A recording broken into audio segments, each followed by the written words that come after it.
ஆடியில் ஆடு வெட்டி பாவத்தை சேர்க்காமல் புண்ணியத்தை சேருங்கள். மனிதன் இருக்கும் வரைதான் அவன் பாவ ஜென்மம். இறந்து போனால் அவன் புண்ணிய ஆத்மா. அவனுக்கு நம்மை நல்வழிப்படுத்துவதற்குரிய அனைத்து தகுதிகளும் உண்டு.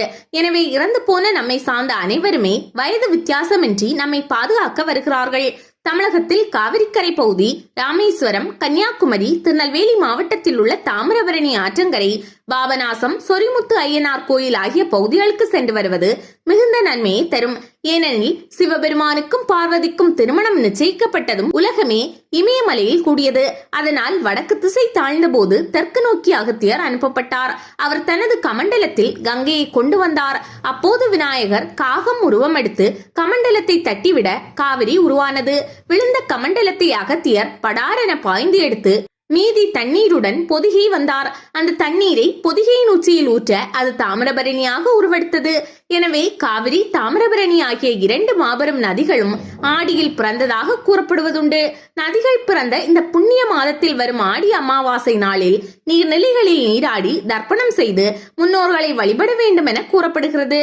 கிராம கோவில்களில் இப்போது ஆடி அமாவாசை விழாவை ஆடு வெட்டி கொண்டாடுகிறார்கள். இந்த பழக்கம் பிற்காலத்தில் ஏற்பட்டது.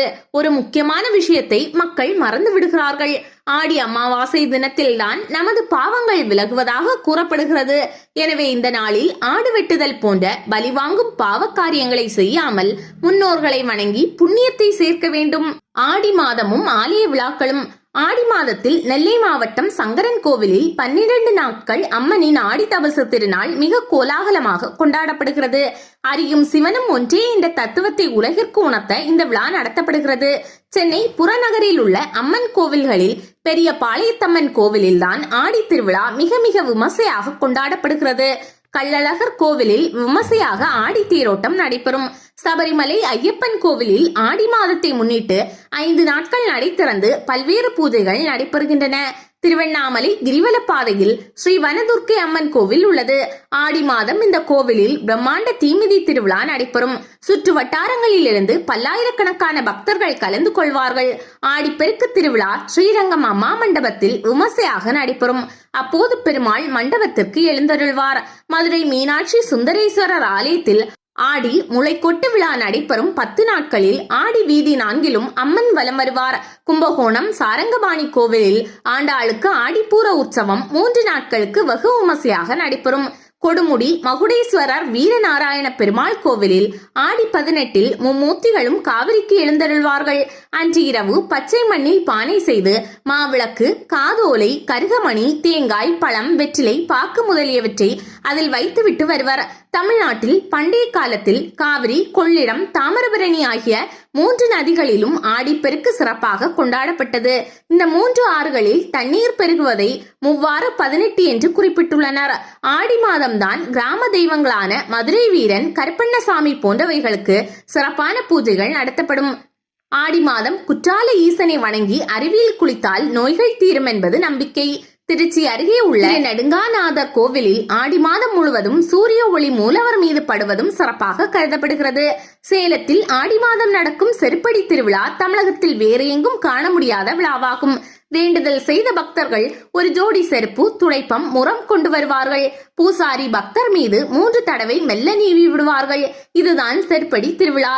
சென்னை திருநின்றவூரில் உள்ள நாகேஸ்வரி அம்மன் ஆலயத்தில் ஆடி முதல் நாள் சக்தி மாலை அணிந்து மஞ்சள் ஆடை தரித்து பயபக்தியுடன் ஒரு மண்டலம் விரதமிருந்து வேண்டுதல் நிறைவேற்றுவார்கள். கோவை ஈச்சனாரியில் உள்ள மகாலட்சுமி மந்திரில் 3 தேவிகளுக்கும் முதல் 3 வாரங்கள் பூக்களால் தினமும் அலங்காரம் செய்வார்கள். 4வது வாரம் காய்கறிகளால் அலங்காரம் செய்வார்கள். 5வது வாரம் பல வகை பழங்களால் அலங்காரம் செய்வார்கள். கடைசி வெள்ளியன்று வரலட்சுமி நோன்பு விழா நடைபெறும். அதில் மாங்கல்ய சரடு வைத்து பூஜித்து பெண்மணிகள் அனைவருக்கும் வழங்குவார்கள். ஆடி மாதத்தில் திருநெல்வேலி பேரவியையும் மகா மாரியம்மனையும் வணங்குவது சிறப்பாகும். செஞ்சிக்கோட்டை அருகே உள்ள கமல கன்னியம்மன் ஆலயத்தில் ஆடி மாதம் பெரிய அளவில் விழா நடைபெறும். அப்போது 10,000 பேருக்கு அன்னதானம் அளிப்பார்கள். தகடூரில் உள்ள கோட்டை கல்யாண காமாட்சி ஆலயத்தில் உள்ள சூலினி துர்க்கை அம்மனின் முழு உருவத்தை ஆடி மாதம் 3ஆம் செவ்வாயில் மட்டுமே மாலை 4 மணி முதல் இரவு 9 மணி வரை தரிசிக்கலாம். மற்ற நாட்களில் முக தரிசனம் மட்டுமே. தருமபுர ஆதீன தேவஸ்தான அம்மன் ஆலயங்களில் ஆடி வெள்ளியில் நவசக்தி அர்ச்சனை செய்வார்கள். 9 சிவாச்சாரியார்கள் 9 வகை மலர்களால் 9 சக்திகளை ஒரே சமயத்தில் அர்ச்சிப்பதே நவசக்தி அர்ச்சனை எனப்படும். புதுச்சேரி அருகே வங்கக்கடலோரம் அமைந்துள்ள வீராம்பட்டினத்தில் உள்ள செங்கழுநீர் அம்மன் ஆலயத்தில் முதல் வெள்ளியிலிருந்து கடைசி வெள்ளி வரை எல்லா வெள்ளிக்கிழமைகளிலும் விசேஷ பூஜைகளும் விதவிதமான பல்லக்கில் வீதி உலாவும் நடைபெறும். தேரோட்டத்தை அரசாங்க விழாவாக கருதி பள்ளிகளுக்கு விடுமுறை விடுவார்கள். புதுச்சேரி கவர்னர் தேர்வடத்தை இழுத்து விழாவை தொடங்கி வைக்கும் வழக்கம் இன்றும் உள்ளது. ஆடி மாதம் முழுவதும் இவ்வூரில் விழாக்கோலம்தான். சக்தி பீடங்களில் ஒன்றான திருவானைக்காவல் ஜம்புகேஸ்வரர் ஆலய அம்மன் அகிலாண்டேஸ்வரிக்கு ஆடி வெள்ளியில் ஸ்ரீ வித்யா பூஜை வைதீக முறைப்படி நடத்துகின்றனர். இந்த அம்மன் காதுகளில் உள்ள தாடங்களில் ஸ்ரீ சக்கரம் உள்ளது. ஆடி வெள்ளியன்று இந்த அம்மன் மாணவியாக இருக்க ஈசன் குருவாக இருந்து உபதேசம் செய்தார். எனவே பள்ளி பிள்ளைகள் இங்கு வந்து வேண்டிக் கொள்கின்றனர். திருவானைக்காவலில் ஆடி வெள்ளியன்று அம்பாள் காலையில் லட்சுமி தேவியாகவும் உச்சிக்கால வேளையில் பார்வதியாகவும் மாலையில் சரஸ்வதியாகவும் காட்சி தருவாள். ஆடி பௌர்ணமி அன்றுதான் திருச்சி உறையூர் பஞ்சவர்ணேஸ்வரர் ஆலய பஞ்சவர்ண லிங்க முனிவருக்கு ஐவண்ணங்களை காட்டியருளியது. அதனால் இவருக்கு ஐவண்ணநாதர் என பெயர். காலை முதல் மாலை வரை இந்த லிங்கம் 5 வண்ணங்களில் காட்சியளிக்கும். திருவல்லிக்கேணி எல்லை அம்மன் கோவிலில் ஆடிப்பூரத்தன்று அம்மனுக்கு வளையல்கள் அடுக்கி சுவாசினி பூஜை நடைபெறுகிறது. இப்பூஜை சுமார் 50 வருடங்களுக்கு மேலாக நடைபெற்று வருகிறது. அனைத்து வளமும் தரும் ஆடி தபசு. நெல்லை மாவட்டம் சங்கரன் கோவில் கோவிலிலும் இல்லாத ஒரு சிறப்பு உள்ளது. இங்கு இருக்கும் நாகராஜர் கோவில் பாம்பு புற்றை சுற்றி கோவில் எழுப்பி இருக்கிறார்கள். நாகதோஷம் உள்ளவர்கள் இங்கு வந்து படைத்து வணங்கி செல்கின்றனர். அவரவர் வாழ்க்கையில் நினைத்த காரியங்கள் தடையின்றி நடைபெறுவதாக சொல்கிறார்கள். இந்த தலத்தில் உள்ள புற்றுமண் மிகவும் விசேஷமானது. பல சரும நோய்களை குணமாக்க வல்ல மண் என்று பக்தர்கள் நம்புகிறார்கள். இந்த புற்றிலிருந்து மண்ணை எடுத்து அருகில் உள்ள தொட்டியில் போட்டிருக்கிறார்கள். அம்பாள் சன்னதியிலும் புற்றுமண் இருக்கிறது. இந்த மண்ணை சிலர் மருந்தாக சாப்பிட்டு வருகிறார்கள். நெற்றியிலும் இதை திலகமாக வைத்துக் கொள்கிறார்கள். இந்த கோவில் அற்புதங்களுக்கெல்லாம் சிகரமாக விளங்குவது சங்கர நாராயண சுவாமி சிலை. காரணம், ஒரே சிலையில் ஒரு பாதி சிவனும் மறுபாதி விஷ்ணுவும் போன்ற தோற்றம் உடையது. தலையில் கங்கையை முடிந்திருக்கிறார். கிரீடம் சூடியிருக்கிறார். கழுத்தில் ருத்ராட்ச மாலை அணிந்திருக்கிறார். இடுப்பில் புலித்தோல் கட்டியிருக்கிறார். இவை அனைத்தும் சிவனின் வடிவங்கள்.